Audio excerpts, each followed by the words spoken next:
That's me. That's Justin Moore. Justin Moore. Justin Moore. A sponsorship coach made over $3 million. $4 million. $5 million in sponsorships. I'm the guy hundreds of top creators call when they need help negotiating complex 5- and 6-figure sponsorships. But I wasn't always that guy. See, back in 2009, the only thing I was good at negotiating was free stuff. My girlfriend April and I were fresh out of college with our first full-time jobs, barely making enough to afford a small apartment together. And when I say small, our bed was literally in the same room as the kitchen. When we would get home from work, our idea of a good time was to drive to our local thrift store and see if we could find anything valuable to flip on eBay. April would consistently find designer jeans for $10 to $15 and later sell them for $50. I, on the other hand, I loved hunting for priceless art and sculptures that I imagined someone accidentally donated while cleaning out their attic. Turns out most attic cleaners also had access to something called the internet. Who knew? I settled for flipping old textbooks. The extra cash was fun, but nothing life-changing. To be honest, we didn't think of ourselves as side hustlers or entrepreneurs. We were just normal people with normal jobs and a normal life. Okay, maybe normal isn't the right word. But one day, I was lying on the couch in our apartment watching a YouTube video while April did her makeup next to me. "You should start a makeup channel," I told her. "You're good at that stuff." "I don't know," she said. "Isn't YouTube just a bunch of cat videos?" "There are a lot of cat videos," I said, "but there's also people doing makeup tutorials, skits, and other cool things." She was skeptical. "Maybe,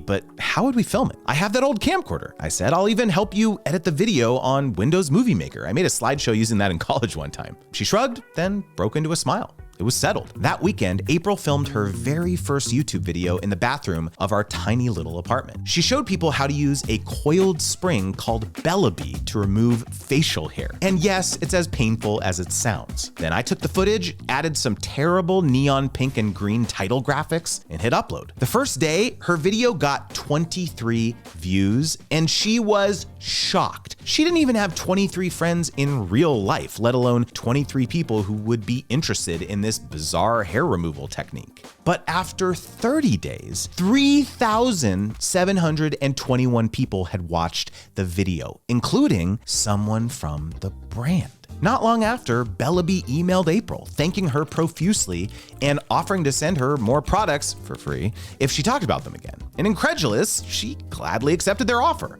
My contribution to this first negotiation? Absolutely nothing. I thought it was awesome. Who doesn't love free stuff? So April started filming and uploading videos consistently, and more brands started reaching out with more free products in exchange for promotion. Sure, send them over was the universal answer. By 2010, we were engaged and I had enrolled in a part-time MBA program at night after work. I started taking marketing, sales, and negotiation classes, and my gears started turning. April was constantly getting comments on her videos like, "Wow, I've never heard of this brand," or "Thanks, I just bought it on their site," or "Just went to the store and got it. Thanks for the tip." The more I thought about the value she was providing to these brands, the more I felt that free stuff was kind of a raw deal. So when the next brand emailed April, I told her to ask them what their collaboration budget was. "There's no way anyone will pay me money," she said. "Just try it," I said. Soon, an online skincare store called Imamoko reached out. "Do you have a budget for collaborating with me?" she emailed back. "Sure," they said. "If you can include us in 2 videos a month, we will pay you $700 monthly." We were stunned. $700 was a massive chunk of our rent at the time. Then April turned to me and said, "Can you handle these brand emails from now on?" And I said, "Bet." Fast forward over a decade, and April and I have done more than 550 sponsorships, earning over $5 million.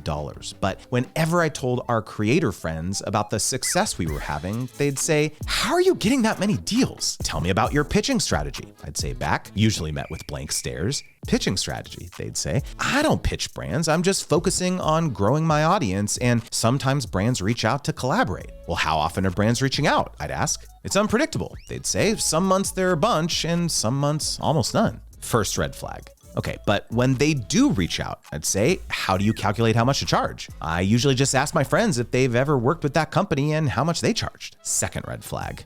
How often are brands hiring you again after the first partnership? I'd then ask. Rarely, they'd say. Every deal I do feels like a one-off transaction, and the brand never reaches out again. That's 3 red flags if you're counting. I began to realize that April and I were doing something different. Now, you might think you know what happened next. Justin starts a business managing other creators and uses his methodologies to help them get sponsorships for a cut. But that's not what happened. I sensed a more significant opportunity. See, becoming a manager, agent, or broker never interested me. 2 reasons. Number 1, April and I had awful experiences with managers early on in our journey. And number 2, my friends who were managers constantly complained about how needy their clients were. No thanks. I had a better idea. The brands and companies that kept hiring April and me over and over always told us the same thing. We love working with you because it's seamless. You always deliver stuff on time, we rarely need revisions on what you deliver, and you're polite. I wondered, could I charge a fee for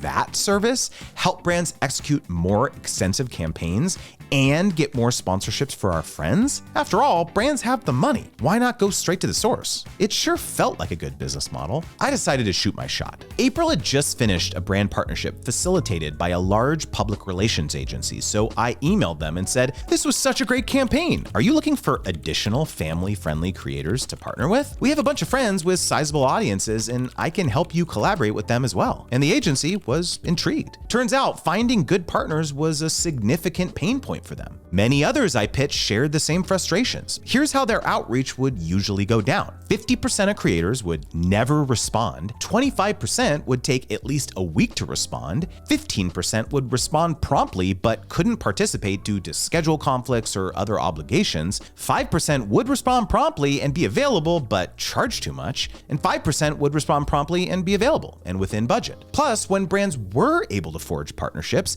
the vast majority of folks were unprofessional, slow to respond, and delivered subpar work. Not ideal. So I pitched more brands. In every conversation, I learned something new. How advertising budgets are set and approved internally. Why brands often don't care about audience size. Why they rarely respond to cold pitches. How they audit the online presence of prospective partners. And why they choose to hire some partners again and put others on a list called "Never work with this person again." But the most surprising thing I learned, brands desperately needed help. I had this assumption they knew everything, but quickly realized that when they don't know how to do something, it's usually easier to hire an outside party to get them up to speed versus the red tape of hiring someone full-time. So the pitch for my new business became pretty simple. I'll help you accomplish your brand objectives through influencer marketing. And that led to my first $50,000 check. I would ultimately run that agency for 7 years,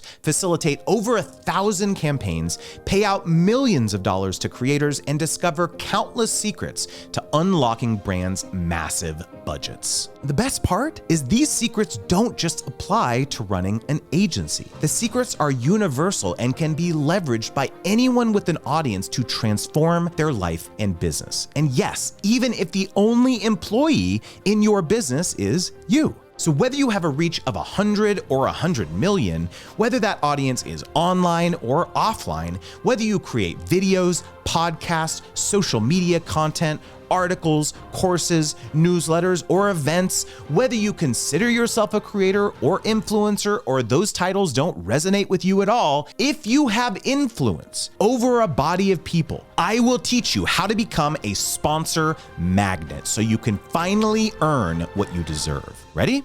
Let's begin.